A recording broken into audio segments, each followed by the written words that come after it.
Hello, friends.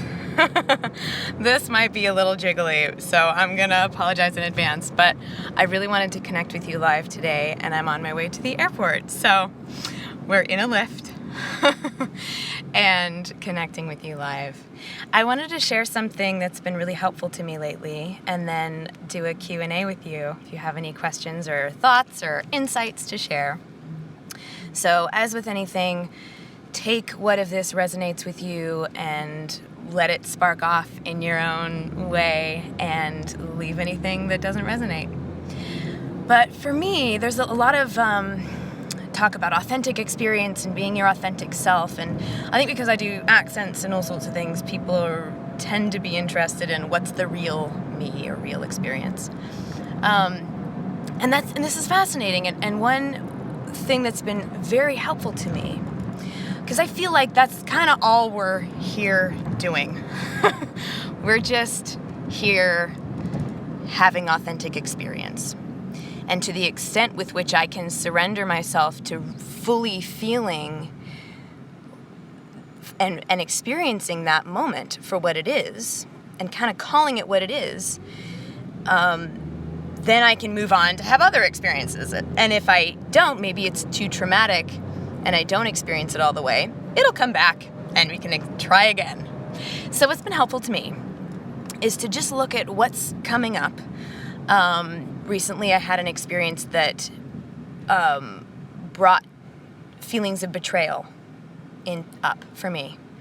And because it triggered some feelings for me, I was like, oh, this is something that I need to look at here. This is an opportunity to look at this. So first off, at first it just feels like a whole bunch of yucky feeling. And so for me to get into a meditative space and state and to take a moment to feel what's actually going on here. What am I really feeling?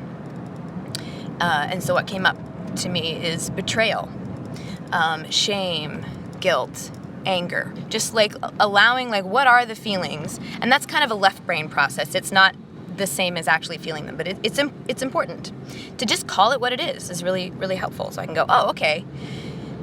When else have I felt like this? Maybe there was a time when I was young where I experienced this in a really big way, and I didn't get to fully experience it because it was too much for me to know how to deal with in a good way.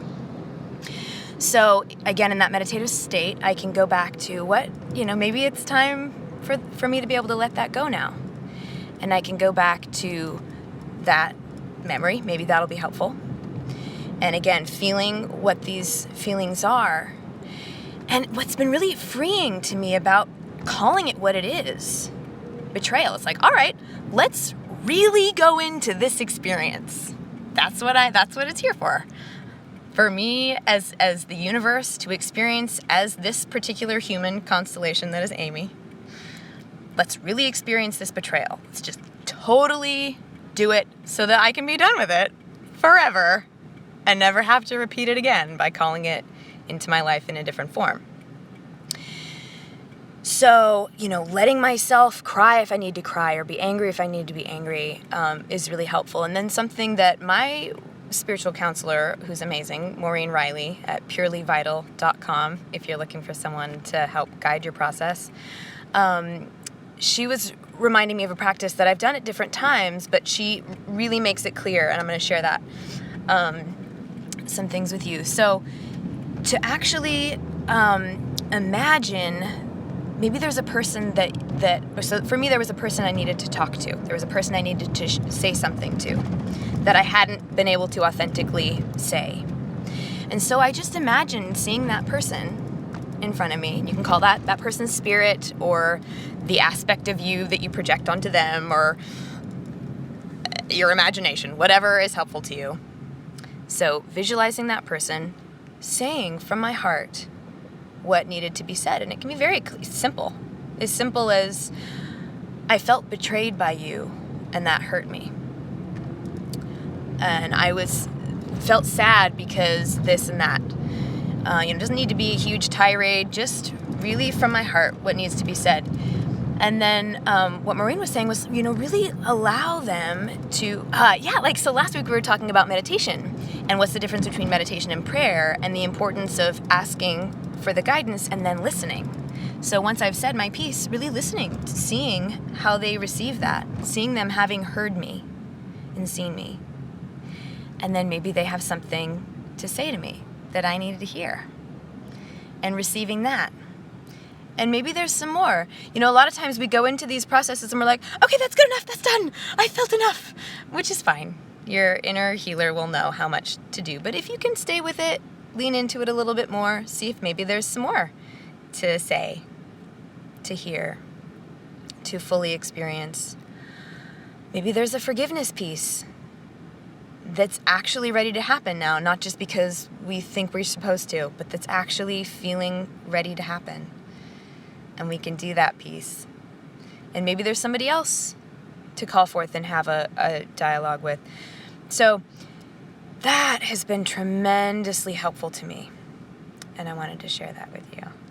Any thoughts or insights or questions that you have for this concept of deeply, authentically experiencing what we have? And then from there, while you're pondering, from there, yay, hi Jeff. It's so good to see you all. I do see it, I just try not to break the thread so that if somebody goes back and watches, I'm so glad you feel the vibes, Jeff. I put them out every day, throughout the day, totally throughout the day and night. Oh, love to you, Bashir. So special. Hi, Kevin. Hi, Abdu. Yeah, hi, Carlos.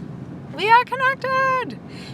You were asking about improving your English. So 21accents.com or my 21 Accents channel, that's going to give you a lot of tools for that. This channel is for my art. Oh, I love you, Bashir. Hi. Yeah, I'm in LA on my way to the airport.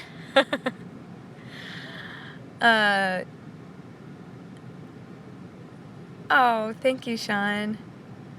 The Art of Authenticity is a good podcast. You should check it out. Oh, that sounds great. Cool. Learn to speak English with me. Oh, thank you. Will there be more celebrity sketches? I don't know. Possibly. It's quite possible. It's whatever the inspiration calls forth from within. It's very possible. Thank you, Huertas. Would I do a Jennifer Lawrence sketch? If I felt like I needed to. If I felt like that was something that needed to happen, then I would.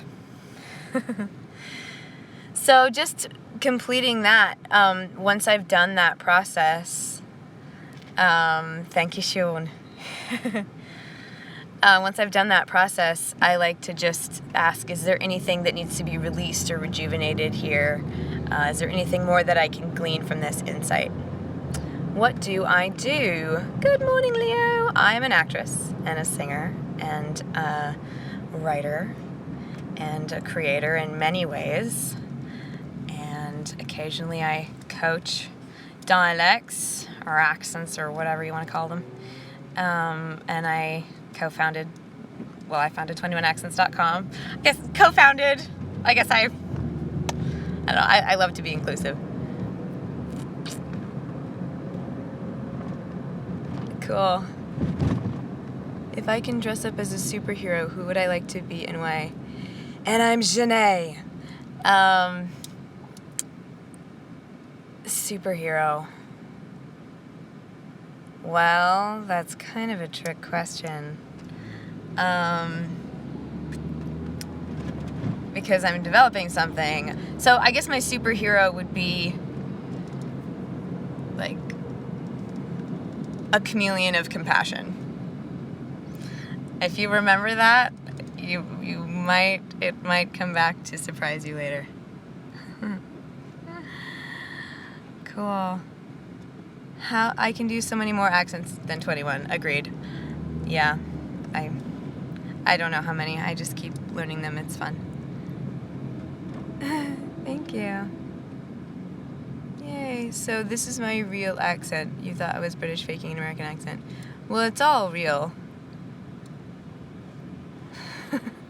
It's all real. You know, when I'm in Australia, this is my real accent. Or when I'm speaking with my Australian friends. Because it's just makes sense to me. The Nokia, you were there? You remember that? chameleon of compassion. Yay, I'm glad you love that. So I may be developing something. Yay. How old am I? I am timeless. Timeless person in 34 years of Earth time. Yeah. All right. Much, much love. Okay. Yeah, for me, I answer the questions that feel like there's something to be gleaned from that question. So, yeah. I'm sending you so many vibes. New videos every Thursday. I'm doing them live as often as I can. And much love. Be well. Bye. Share your insights in the chat. I would love to see what your thoughts are. We are connected. Thank you. Thank you for the